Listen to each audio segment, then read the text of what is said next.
everyone, welcome back to my channel. Thanks for coming back and checking out this video series entitled Spiritual Impacts. We're now on episode 6, and in this episode I'm going to talk about my experience using a Ouija board and my experience doing some table tipping. Now, what is table tipping? Let's start with that one first. Well, table tipping, I'm sure that all of you, or a lot of you watching this video, have seen table tipping in action on TV, whether it be a paranormal TV show or a paranormal film. But table tipping is where you'll see people sat in a dark or a dimly lit room around a table with their fingertips on the table, and they're asking spirit to communicate through the table by moving it up and down, side to side, round and round, or whatever. And table tipping is actually a form of physical mediumship, because we're asking spirit to communicate with us physically rather than through the mind, which normally happens. So this is physical mediumship at work here. Now, growing up, watching a lot of paranormal TV shows like Most Haunted, for example, where a lot of that went on, I didn't look at it and go and think, oh, I believe that, or I think that's really impressive. I never thought that. Part of my mind looked at table tipping, and I always thought there must be some kind of wire attached to a table leg which has pulled it, or is attached to it's rigged up some way to move to impress the cameras, right? And I am one of these people that a lot of what I believe in are things that I have actually experienced for myself. I don't, as I said in another video, I don't take everything at face value. I like to see it and experience it myself before I can fully say, yes, I believe that that actually happens, or that does work. Because, you know, if you think about it, how does a spirit move a table? Are there people sat around the table manipulating it? Or have they got their fingers under the table rather than on the table? Is their foot kicking the table? Are they moving it in some kind of physical way? And you also have these scientists, or these what they're called, not paranormal investigators, parapsychologists, who say, oh, it's the muscle movement in your hands, your fingers that are shifting this table. Okay, well, yes, that could be one explanation, but based on my experience with it, I know that is not the case. So let's talk about my experience with table tipping first, then I'll talk about the Ouija board afterwards. So the time that I've done table tipping twice, and the first time, both times it was done in the safety and the confines of a spiritualist church. All right, and so going into it the first time, although I knew we were safe and we were doing it for the best of intentions, I still went into it very skeptical, not really knowing what's going to happen here. Is it really going to move? Am I going to be disappointed? Because I really wanted to see how it worked and if it actually did work. So we were in one of the side rooms in the church, and there's a church that I'm a member of. And so I knew, look, there's no trickery here, because we're in this church group together. And we're not doing it to make fun of spirit. We're not doing it to antagonize spirit, because that really winds me up. We were doing it with the purpose of almost experimenting and communicating with spirit in a different way. So in a more physical way, rather than through a mental mind-to-mind way, which is how mediumship generally is. So I went into the side room, and it wasn't pitch black. We could see each other. It was just dimly lit, right? It wasn't pitch black, so we could all clearly see where we are, what we're doing, who we are, where we're placed. So it wasn't like we're in the pitch black, and so you could cover things in the darkness, right? It wasn't like that at all. So we're sat around this table, which was a not square, more of a rectangular table. And it was quite a heavy table as well, I've got to say. And it had a camera set up to film it as well. And the camera was a full battery when we started. So as we sat around this table, I am looking, actually, I've got to say, I am looking at people. I'm looking at where the hands are placed, where the feet are placed. Is there anything here, that could shift the table in some kind of other way? And there wasn't. It was just a table. And I think there's 5 or 6 of us around this table. So I got, okay, that's the setup. I see it. The camera's there, ready to go. So as we started calling out to spirit, asking them if they want to step forward to help, help communicate, the camera shut off. And one of the guys looked at the camera and the battery had almost gone. And we're like, what? We knew that battery was on full power before we started. And so I thought, okay, so I kind of plugged it back in again, just did something with it, and we were sat there. Once again, we asked for spirit to step forward, and the camera completely died. Completely died. No juice left in that battery. Not even a little bit of juice left in those batteries. But as soon as the camera shut off, the table moved, and it's a little bit like the camera didn't, well, whoever it was didn't want this to be filmed. However, people had their phones on them, right? So we could still record it via our phones. But for whatever reason, they didn't want that camera filming what was about to happen. So as we sat there, the table started to move, and I'm thinking, okay. And I'm still paying attention to what's going on, to seeing what people are doing, where their hands are, where their feet are. I was still very much looking at that because I wanted to be proved right that this does happen, right? But I was still in my mind, I was still like, not sure. I've got to see a bit more here. Now, fast forward a little bit through it. That table was up on 2 legs. It has 4. It was up on 2 legs.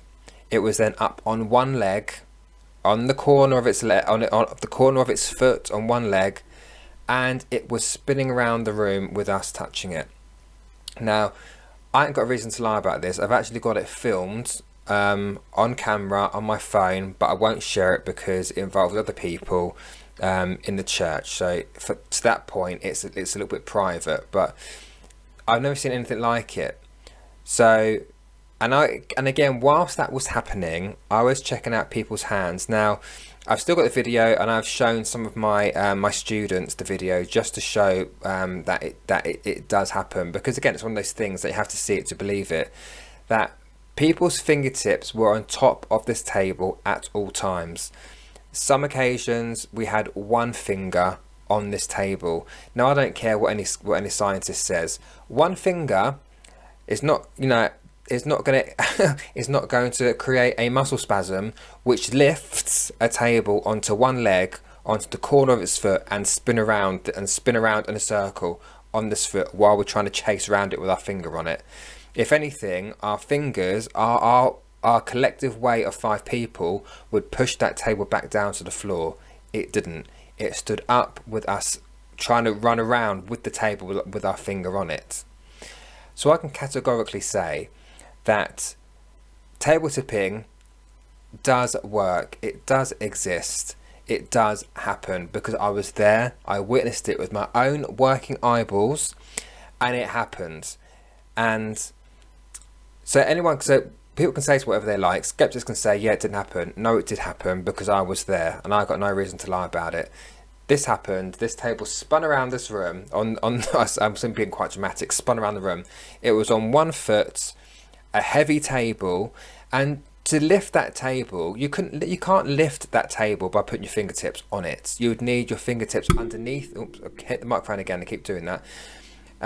You would need your fingertips underneath the table to lift it up in the first place, because it's one of those tables where they come in pairs, but there's those tables which you would put a heavy coffin on in a church or whatever. So it's one of those kind of heavy tables. You can't lift a table by putting your fingertips on top of it.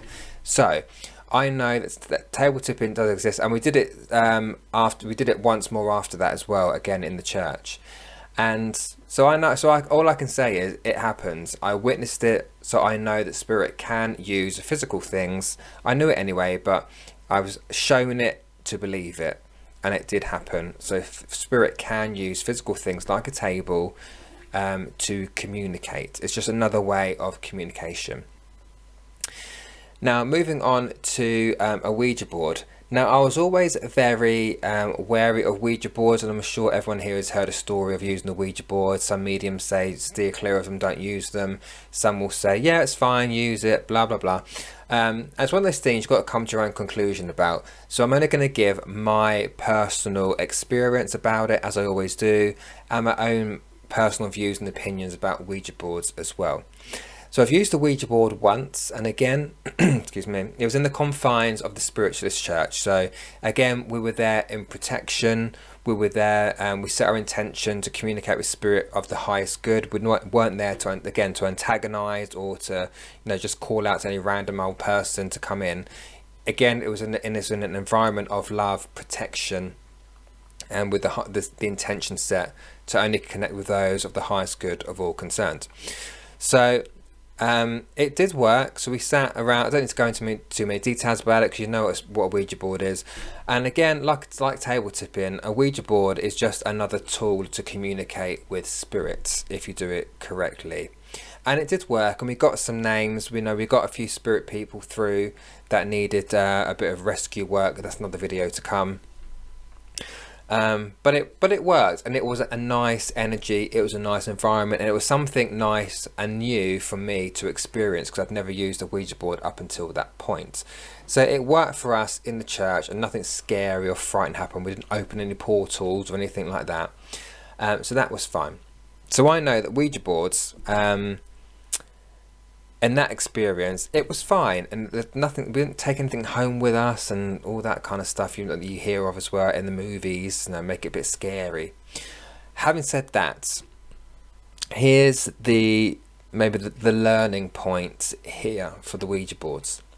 Now, the Ouija boards, as I say, if it's used right, it can be a good tool, another tool for communication with spirit. However, if you use it irresponsibly, if you use it just to mess about with, if you use it without having anyone in that group of people that you're using it with who know anything about spiritual protection or whatever, then you're asking for trouble, in my opinion. Because I think a lot of people make fun of it and they see it as just a game. Well, actually, funnily enough, when it was first created, it was created as a board game. It wasn't.